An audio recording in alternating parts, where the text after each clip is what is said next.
बात करते हैं ऐसी खबर की जहां पर अभाव के बीच में कामयाबी के झंडे गाड़े गए हैं।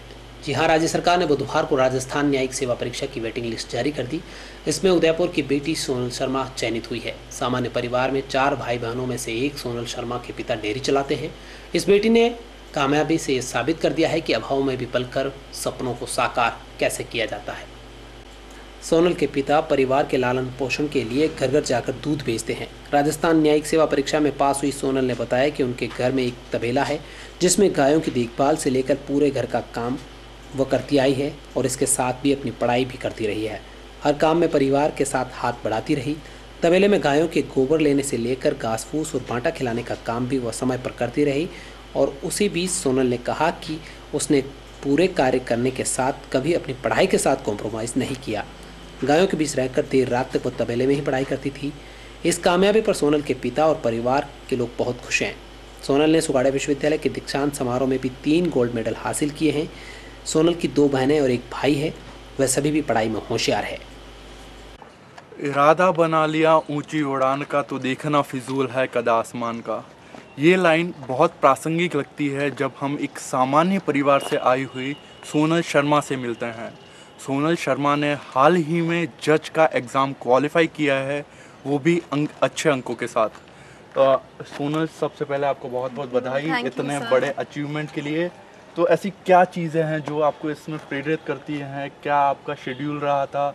थोड़ा आप बताएंगे इस बारे में। सर, एक्चुअली जब मैं मेरे पेरेंट्स को देखती हूँ जो सुबह 4 बजे उठकर डेयरी का काम शुरू करते हैं और रात में 12 बज रही है, 1 बज रही है, वो कभी रुकते नहीं हैं। तो वो जो एक हार्ड वर्क है, जो एक इंस्पिरेशन है, वो मेरे लिए बहुत बहुत ज़्यादा उसने बड़ा रोल प्ले किया है। और आज ही से नहीं, बचपन से ही उसने मेरे लिए बहुत बड़ा इंस्पिरेशन का रोल प्ले किया है। क्योंकि जब मैं देखती हूँ कि हाँ, घर में कुछ भी हो या ना हो पर काम हमको करना ही है, तो जब पेरेंट्स इस उम्र में जाकर भी इतना अगर हमारे लिए कर रहे हैं तो ये मेरे लिए बहुत बहुत ज़्यादा ऐसा लगता है कि नहीं, अब हमको पढ़ाई करके पेरेंट्स के लिए वो चीज़ लानी है कि कल को जब हम बाहर निकलें तो लोग ये बोलें कि देखो ये सोनल के पापा हैं, देखो ये सोनल की मम्मी है। ऐसे नहीं कि ये उनकी बेटी है, ये उनकी बेटी है, ऐसा नहीं कि सोनल के नाम से मेरे पेरेंट्स जाने जाएं। ये अगर मैं कर पाती हूँ तो मेरे लिए बहुत बहुत ही ज़्यादा बड़ी बात रहेगी। बहुत सारे स्टूडेंट्स हैं जो इसकी प्रिपरेशन कर रहे हैं, जो इतने बड़े बड़े ड्रीम्स देखने की एक रखते हैं, तो उनको क्या मैसेज देना चाहेंगे आप? उनको मैं यही मैसेज देना चाहूँगी कि अगर आपने एक ड्रीम चुन लिया है तो आप उससे पीछे मत हटिए। क्योंकि ज़रूरी नहीं है कि आपको आपका ड्रीम एक ही बार में या 2 ही बार में मिल जाए। हो सकता है आपको 10-10 अटेम्प्ट हो जाए। तो आपको कभी पीछे नहीं हटना चाहिए, ना ही उससे कॉम्प्रोमाइज़ करना चाहिए। जो ड्रीम है आपको वही अचीव करना चाहिए, चाहे कितना भी टाइम हो जाए। क्योंकि हम इंडिया में रहते हैं और यहाँ पे सोसाइटल सिस्टम है, हमें सोसाइटी में ही रहना है। तो सोसाइटी आपको हमेशा से पीछे खींचेगी। अरे आपके बच्चे की इतनी एज हो गई, अरे आपकी तो लड़की है, आपने शादी नहीं कराई। तो 10 तरह के ये चीज़ें छोड़कर अगर आप आगे निकलते हैं और आप तैयारी करते रहते हैं, एम अचीव करते हैं, तो वो रिजल्ट वाला जो चीज़ है ना, उसको हमेशा माइंड में रख कर पढ़ो कि जब रिजल्ट आएगा तो पेरेंट्स के मुँह पर जो खुशी आएगी उसको मन में रख कर पढ़ोगे ना अगर, तो कोई अटेम्प्ट्स और ये सब मायने नहीं रखेगा। बिल्कुल। और ये इंडियन सोसाइटी के बारे में आपने बोला, और इंडियन सोसाइटी ऐसा देखा जाता है कि पुरुष प्रधान समाज है हमारा। और उसमें कई बार ऐसा होता है कि जो लड़कियां होती है वो बहुत बड़े ड्रीम्स देखते हैं, पर जो उनके पेरेंट्स होते हैं वो अलाउ नहीं करते। तो उनको जो अपॉर्चुनिटी जो मिलनी चाहिए वो मिल नहीं पाती है। तो अब उनको क्या, अब उनके पेरेंट्स को क्या मैसेज देना चाहोगे कि उनको क्या? मुझे एक ही मैसेज देना है कि आप एक बार अपनी बेटी को थोड़ा सा उस पर भरोसा करके देखिए, उसको शादी और सोसाइटी से दूर करके देखिए। दूर करने का यहाँ ये मतलब नहीं है कि सोसाइटल नॉर्म्स को आप दूर कर रहे हो।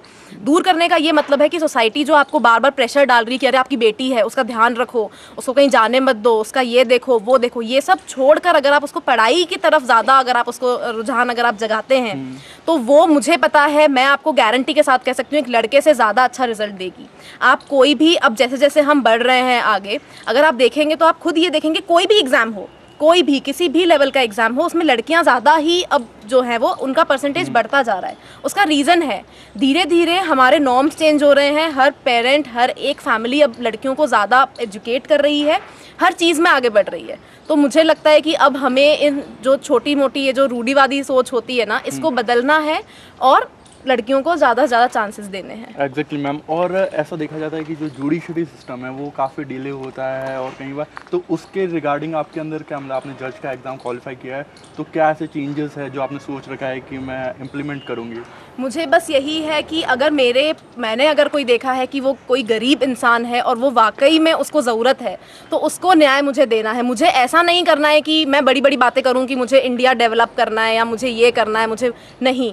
छोटे से छोटा जो एक बंदा है जिसको न्याय की एक्चुअल ज़रूरत है, मुझे उसको न्याय प्रोवाइड कराना है। क्योंकि आज हम देखते हैं कि कई ऐसे लोग हैं जिनको सालों बीत जाते हैं, पीढ़ियाँ बीत जाती हैं और न्याय नहीं मिलता। तो मुझे वो चीज़ को ख़त्म करना है basically. Okay ma'am, at the end मैं पूछना चाहूँगा कि इतना बड़ा अचीवमेंट आपने किया है, तो उसके लिए क्या ऐसे सेलिब्रेशंस वगैरह आपने सोच रखा है? अभी सेलिब्रेशन मुझे यही करना है कि मुझे सबसे पहले डेयरी पर एक नौकर लगवाना है, क्योंकि मेरी फैमिली हमेशा, हम लोगों का भी रूटीन है, मेरी मम्मी, मैं और जैसे मेरी दीदी बाहर रहती हैं, उनकी बाहर जॉब है, मेरा भाई बाहर पढ़ता है, तो वो लोग यहाँ पर काम इतना देख नहीं पाते हैं। तो मेरा इस टाइम पर यही है कि नौकर लगवा दिया जाए, क्योंकि मेरा ड्यूटी फिक्स्ड है, मम्मी की ड्यूटी फिक्स्ड है, पापा की ड्यूटी फिक्स्ड है। तो वो हम चाहते हैं कि अब एक नौकर ले ले, क्योंकि आप देखेंगे जो रोड साइड जो दुकानें होती हैं डेयरी की, वहाँ पर तो नौकर आ जाते हैं, पर गायों के बीच में रहकर इतना हार्ड वर्क करके नौकर जनरली भाग जाते हैं, तो वो रहते नहीं है। तो अब मुझे बेसिकली पापा के लिए यही करना है कि अब मैं नौकर लगवा दूं, क्योंकि उनकी भी एज हो रही है। तो फर्स्ट एम मेरा सेलिब्रेशंस को छोड़कर यही है कि इधर मैं थोड़ा प्रोवाइड कर सकूं कुछ। बिल्कुल, धन्यवाद मैम। ये थी सोनल शर्मा। और आपको बताना चाहूँगा कि सोनल शर्मा के जो पिता हैं वो बिल्कुल अपने परिवार के रोज़गार के लिए दूध बेचकर अपनी आय का स्रोत एक पैदा करते हैं। कैमरामैन यूनुस खान के साथ नतांश पटेल, न्यूज़ 91।